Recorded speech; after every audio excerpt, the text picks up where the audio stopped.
Good morning. Good morning ma'am. काय म्हणता, कशा? ठीक आहे. ठीक आहे.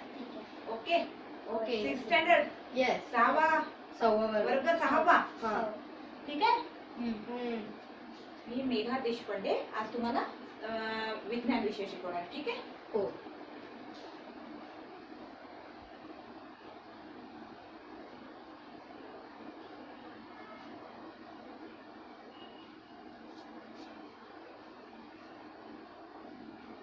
दिसतंय? हो. दोघांना दिसतंय ना? बरोबर आहे का? तारीख बरोबर नाही. बरोबर आहे. आजची 14. हां. आजची 14 आहे. हां. 14. तुमचा वर्ग अ आहे की ब आहे? 6वा वर्ग अ वर्ग.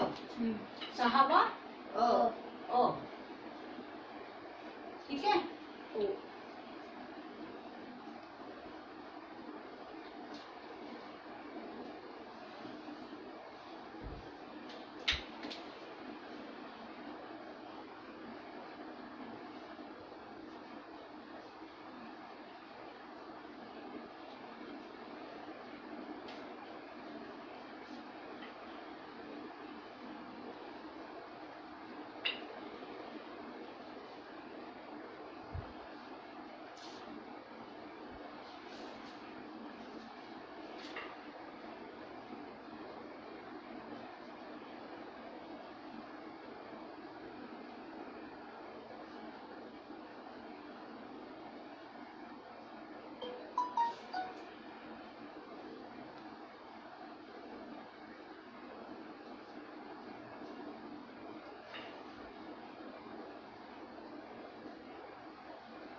आज आपण काय शिकणार आहे?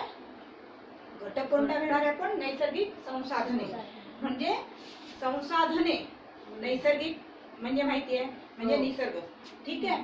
त्यानंतर संसाधने निसर्गापासून मिळालेल्या आपल्याला कुठल्या ज्ञान. निसर्गापासून मिळालेल्या वस्तू कोणत्या आहे, आपण त्याचा कसा उपयोग करतो, त्याचा वापर कसा करतो, ते आज यात शिकवणार आहे. त्यानंतर आपला आजचा उपघटक आहे की हवा, पाणी आणि जमीन. तर सगळ्यांना माहितीच आहे. आता मी काही विचारते, त्याचे मला उत्तर द्या. हो. बरं मला सांगा, गायी कुठे चरतात सांगा बरं? जमिनीवर राहतात ना. माणसं कुठे राहतात? जमिनीवर राहतात. आणि मासे? पाण्यातले प्राणी सांगा बरं, कोणते कोणते? मासे, कासव जमिनीवर पण राहतात, पाण्यात पण राहतात. बरोबर. आणि हवेत उडणारे प्राणी, हवेतले प्राणी कोणते? चिमणी, पक्षी. आणि आपण माणसं जमिनीवर चढणारे, जमिनीवर राहतात. हो ना. म्हणजे याच्यावरून आपल्या काय लक्षात येणार आहे की काही प्राणी जमिनीवर राहतात, काही घटक, काही प्राणी म्हणजे घटक काही आकाशात उडतात आणि काही पाण्यात राहतात. ठीक आहे. जो आपल्या पृथ्वीचं जे आवरण आहे, आपल्या सभोवतालचे जे वातावरण आहे, जे आवरण आहे, ते निसर्गापासून बनलेलं असतं. त्यामध्ये हवा, माती, पाणी असे निरनिराळे. हवा, माती, वायू, पाणी. बरोबर. असे राहतात. त्याचं सगळं मिळून जे वातावरण बनलेलं राहतं त्याला निसर्ग म्हणतात. तर निसर्ग आहे. हा तर आपण निसर्गातच राहतो. हे सगळं निसर्गाने दिलेलं आहे ना. माणसाने तयार केलेलं आहे का? हे नाही. ते निसर्गापासून तयार झालेलं आहे. जसं पाणी आपण तयार करतो का? पाणी. हवा आपण तयार करतो का? नाही. जमीन आपण तयार करतो का? नाही. बरोबर. तर आपण निसर्गापासून काय काय गोष्टी मिळतात आणि त्याचा उपयोग कसा करतो ते शिकणार आहे. ठीक आहे.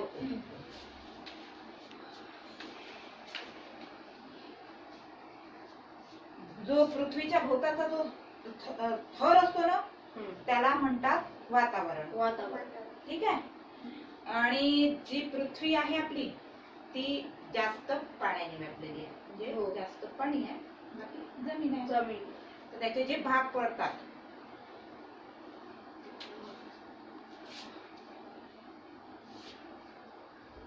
जलावरण,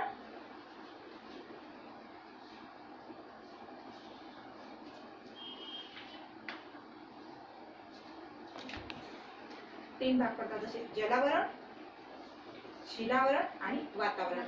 म्हणजे काही प्राणी, काही घटक पाण्यात राहतात, काही जमिनीवर राहतात, आकाशात राहतात. ठीक आहे.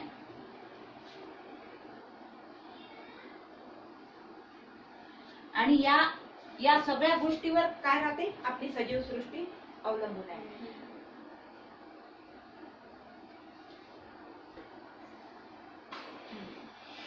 सजीव सृष्टी टिकण्यासाठी आणि त्यांच्या मूलभूत गरजा पूर्ण करण्यासाठी ज्याच्यावर आपण अवलंबून राहतो, या गोष्टींवर अवलंबून राहतो, हवा, पाणी आणि जमीन. त्याला आपण म्हणू शकतो, म्हणजे आपण त्याला म्हणतो नैसर्गिक संसाधने. कारण पाण्याशिवाय आपण जगू शकतो का? अन्नाशिवाय जगू शकतो का? अन्न, वस्त्र, निवारा जशा आपल्या तीन मूलभूत गोष्टी आहेत, गरजा आहेत महत्वाच्या, बरोबर? हो. त्याच्याशिवाय आपलं काहीच होणार नाही, आपण जगू नाही शकणार. म्हणून आपल्याला ही निसर्गाने दिलेली वस्तू आहे, महत्वाची देणगी आहे. ठीक ठीक आहे. तर ह्यामध्ये हवा जी आहे, हवा ती शुद्ध असते का? नाही. त्यात काय राहतं, अनेक वेगवेगळे वायू. वायू म्हणजे माहितीये का तुम्हाला? वायू माहितीये का? व्हायरस. त्याच्यातले वायू जे राहतात ना, वेगवेगळे बरेचसे वायू मिसळलेले राहतात. बिमाऱ्या. तुम्ही श्वासोश्वास करता, तर कोणता वायू घेता सांगा बरं? तुम्हाला श्वसनासाठी कोणता वायू आवश्यक आहे? तुम्ही जिवंत आहे, आपण जिवंत आहे, श्वासोश्वास घेतो, ऑक्सिजन. ऑक्सिजन घेतो आणि काय सोडतो? कार्बन डायऑक्साइड सोडतो. म्हणजे हे आपण कुठून घेतो? निसर्गामध्ये. तर असे अनेक प्रकारचे वायू असतात. वायू हे हवेत मिसळलेले असतात. तुम्हाला मी दाखवते, दिसतंय? हो.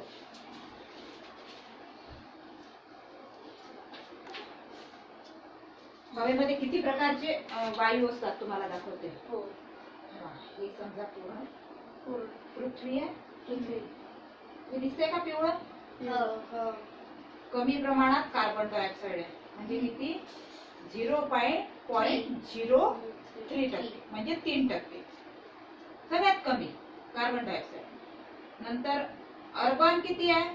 0.9%. दिसलंय का? अगदी तुला दिसतंय का? दिसलं. नंतर ऑक्सिजनचं प्रमाण पहा किती आहे? 29%. ठीक आहे. नायट्रोजनचं प्रमाण किती आहे? 78%.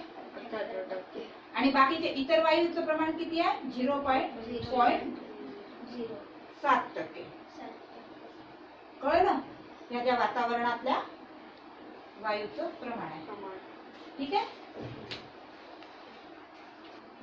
ठीक आहे. मग कसं पृथ्वी भोवती जे वातावरण आहे, त्या वातावरणामध्ये अनेक वायू आहेत. तर त्यात असे अजून 6 प्रकारचे वायू आहेत. जसं कार्बन डायऑक्साइड, सल्फर डायऑक्साइड, त्यानंतर धुळीचे कण. धूळ माहितीये ना? हो. जसा वारा सुटतो तर धूळ. तर हे सगळं असं बरेचसे आहेत. अजून मी तुम्हाला नावं सांगते बघ. नायट्रोजन आहे, सल्फर आहे, त्यानंतर पाण्याची वाफ होते. पाण्याची वाफ होते ना? जसं पाणी उकळलं त्याची वाफ जाते. हे सगळं कुठे जाते? हवेमध्ये मिसळल्या जाते. अवकाशात. आधी हवेमध्ये मिसळल्या जाते. त्यानंतर हे पूर्ण एकत्र होते, माहितीये?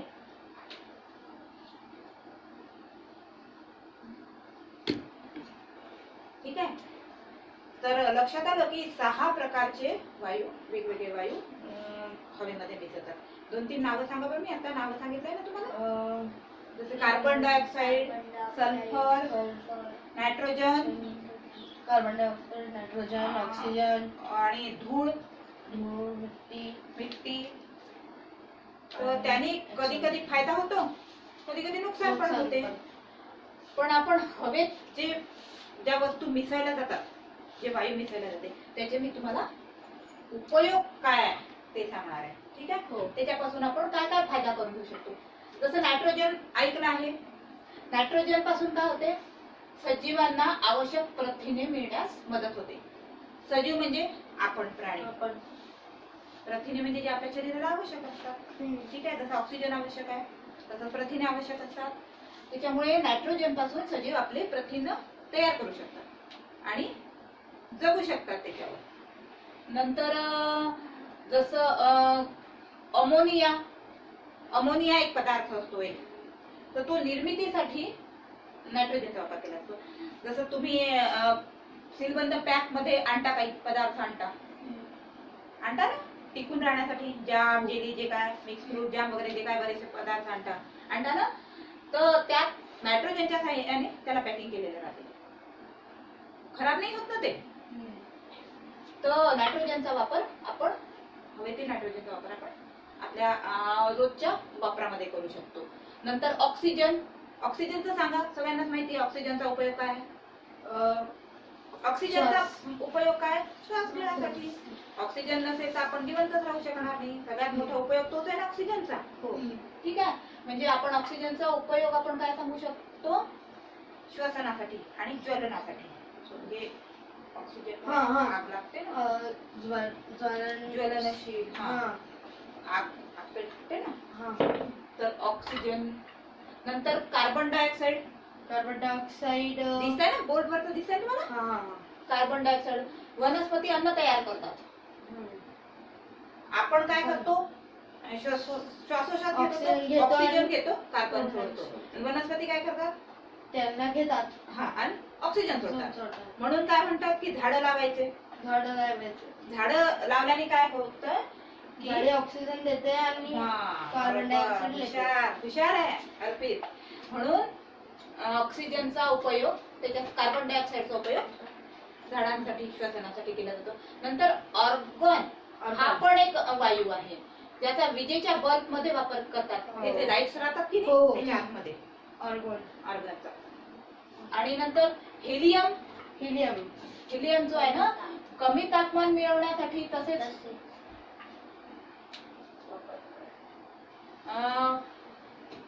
बिना इंजिनच्या ज्या हे चालतात की नाही, इलेक्ट्रिसिटी विमान वगैरे बिना इंजिनचे वगैरे चालतात विमान, त्याच्यासाठी ऑर्गनचा वापर केला जातो. नंतर हेलियम कमी तापमान मिळवण्यासाठी.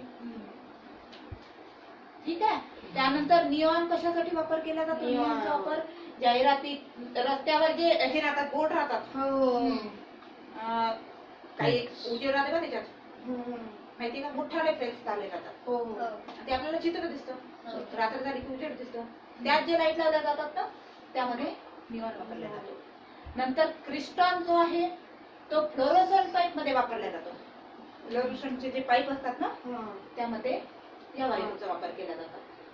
नंतर झेनॉन नावाचा जो वायू आहे तो फ्लॅश फोटोग्राफी मध्ये वापरला जातो. फ्लॅश मारतो की फोटोग्राफर जवळ मोठाले कॅमेरे असतात, त्याच्यामध्ये जो वायू वापरला जातो तो हा झेनॉन आहे. तर मला आता सांगा, तुम्हाला मी हे सांगितलं, तुम्हाला किती आलं लक्षात, किती समजलं. ऑक्सिजन जो आहे ते श्वास घेण्यासाठी महत्वपूर्ण आहे.